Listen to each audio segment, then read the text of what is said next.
Sir नमस्कार. नमस्कार sir. आपलं नाव आणि पत्ता सांगा ना. माझं नाव हर्षल लक्ष्मण मुखेकर, राहणार शमशेरपूर, तालुका अकोले, जिल्हा अहमदनगर. आता ही सोयाबीन आहे. हां. तर हिची पेरणी कधी केली होती? पेरणी होऊन एक 1.5 महिना झाला आहे. 1.5 महिना झाला आहे. हो. आणि हिची आज हाईट जर बघितली तर हाईट 1.5 महिन्यात जवळजवळ कमरेला लागते. हो बरोबर. सर हे बियाणं कोणतं आहे? फुले संगम आहे. फुले संगम आहे. हो. आणि क्षेत्र किती आणि यासाठी बियाणं किती वापरलंय आपण? हे 30 गुंठे क्षेत्र आहे. हां. आणि याच्यासाठी एक 20 किलो बियाणं लागलं फुले संगमचं. म्हणजे फुले संगम हे बियाण्याचं हो. वापरलेलं आहे. हा, संकरित बियाणं. बरं, याआधी याच्यात कधी सोयाबीन केलेली का आपण? हो, दरवर्षी सोयाबीन असते. दरवर्षी सोयाबीन असते. तर काय अनुभव आहे यंदाच्या वर्षी, तुम्हाला काय वाटतंय आणि काय वापरलंय तुम्ही? 2 वर्षापासून एसीटीचा वापर करतोय. कंटिन्यू एसीटी वैदिकचा वापर याच्यामध्ये चालू आहे. आणि दरवर्षीपेक्षा सोयाबीन यावर्षी वेगळे किंवा यावर्षी आपण त्याच्यामध्ये दाणेदार वापरलेले आहे. म्हणजे जे SSM नवीन दाणेदार आता लॉन्च झाले हो, तर ते वापर केलाय. हो. म्हणजे कृषी अमृतचा यावर्षी वापर करू शकलो नाही, कारण पाऊस लेट झाला ना. जूनमध्ये पेरणी झाली होती त्याची. ओके. पण त्याच्यानंतर पावसाची शक्यता होती, पण पाऊस नव्हता.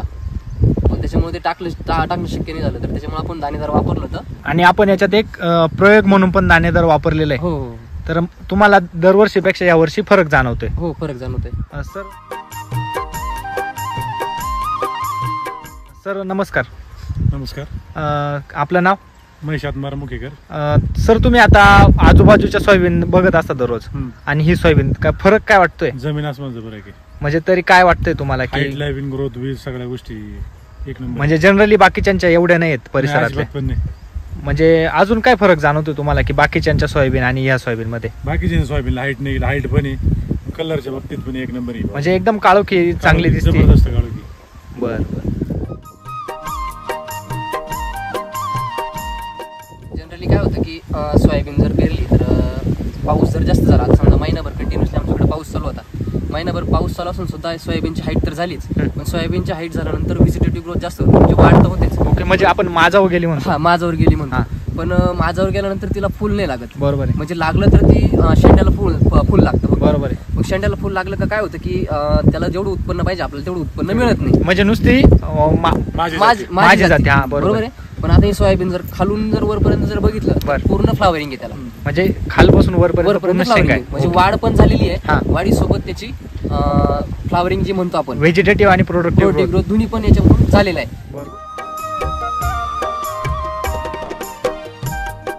पाण्याची क्वालिटी जर आपण जर बघितली तर एकदम हिरवगार पाणी, एकदम एकदम काळं गर्द पाणी. त्यानंतर आता समजा इथं जर आपण जर बघितलं की आता ही फ्लावरिंग चालू आहे, बरोबर आहे. तो फ्लावरिंग सोबत शेंडा पण चालू आहे. बरोबर आहे. म्हणजेच काय की दोन्ही गोष्टी ज्या आहेत सोबत चालू आहे. म्हणजे आता खालून त्याचा लाग पण चालू आहे. अजून काय विशेष वाटतंय तुम्हाला? म्हणजे याच्यामध्ये काय होतं की आता समजा सोयाबीन इथं एरियामध्ये सोयाबीन जर बघितल्या तर सोयाबीन मध्ये काय होतं की जी दांडी असते सोयाबीनचं, जो खोड आपण त्याला म्हणतो, ते समजा व्हिजिटेटिव्ह ग्रोथ झाली तर ते बाकूस होतं, म्हणजे आतून पोकळ असतं ते. आणि हे जर खोड बघितलं तर एकदम कडक आहे. म्हणजे दांडी पण एकदम कडक आहे. म्हणजे याच्यामध्ये स्टोरेज भरपूर आहे. बरोबर. स्टोरेज भरपूर असल्यामुळे याची साईज जी शेंगाची बनणार आहे ती चांगली बनणार आहे, आणि त्याच्यामुळे डेव्हलपमेंट चांगली होणार आहे. उत्पन्नामध्ये खूप चांगला फरक याच्यातून दिसून येणार आहे. दरवर्षी यात उत्पन्न किती होतं सर? दरवर्षी या क्षेत्रातून एक 8 क्विंटल सोयाबीन होतं. 30 गुंठ्याला 8 क्विंटल 8 क्विंटल सोयाबीन होतं. यावर्षी काय अंदाज? यावर्षी एक 12 क्विंटल पर्यंत ऍव्हरेज जाईल असा अंदाज. 4 क्विंटल पर्यंत सोयाबीन वाढेल असा अंदाज आहे. ओके.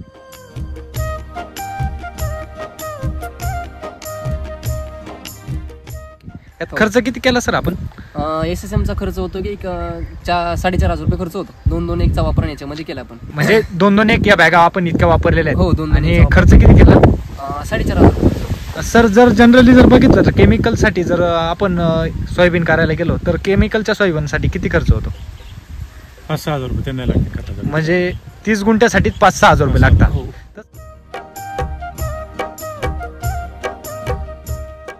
तसं बघायला गेलं तर आपलं SSM जे आहे तर ते म्हणजे आता जरी हिशोब करायला गेलं तर 4 क्विंटल आपलं उत्पन्न वाढणार आहे. बरोबर. आणि खर्चात सुद्धा 2,000 रुपये. पण म्हणजे याच्यामध्ये केमिकल स्प्रे कोणताच मारले, म्हणजे कीटकनाशक जे म्हणतो आपण मारावं लागतं, तर ते कीटकनाशक मारलेलं आपण नाही याच्यामध्ये. म्हणजे बाकी काहीच केलेलं नाही. फक्त SSM टाकले.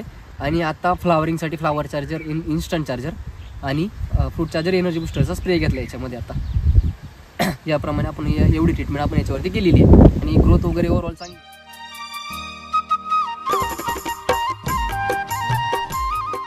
दुसरी गोष्ट म्हणजे सोयाबीनचं आपण जे म्हणतो की सोयाबीन पिकामध्ये मुळी लवकर दिसत नाही वरती, तर इथं पूर्ण आच्छादन मुळ्यांचं झाले खाली जमिनीवरती, म्हणजे पूर्ण पूर्ण मुळ्यावरती दिसत आहेत त्याच्यावरती, पूर्ण वावर जे आहे ते मुळ्यांनी भरलेलं आहे. म्हणजे जे खत आपण टाकलं होतं त्याला पूर्ण खेचण्यासाठी ते हो. मुळ्यावरती आलेले आहेत. म्हणजे पांढऱ्या मुळ्यांची वाढ पण भरपूर आहे, त्याच्यामुळे डेव्हलपमेंट पण खूप चांगल्या प्रकारे झाली.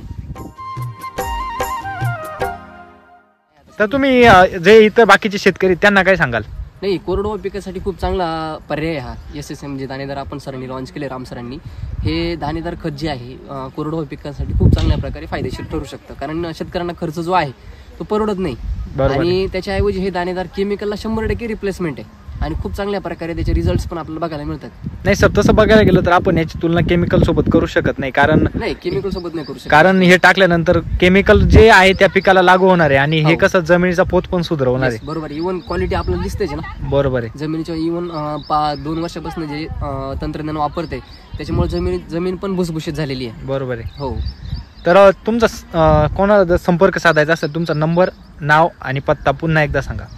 माझं नाव हर्षल लक्ष्मण मुखेकर, 860505 8583, राहणार समशेरपूर, तालुका अकोले, जिल्हा अहमदनगर. नमस्कार, धन्यवाद सर. धन्यवाद सर.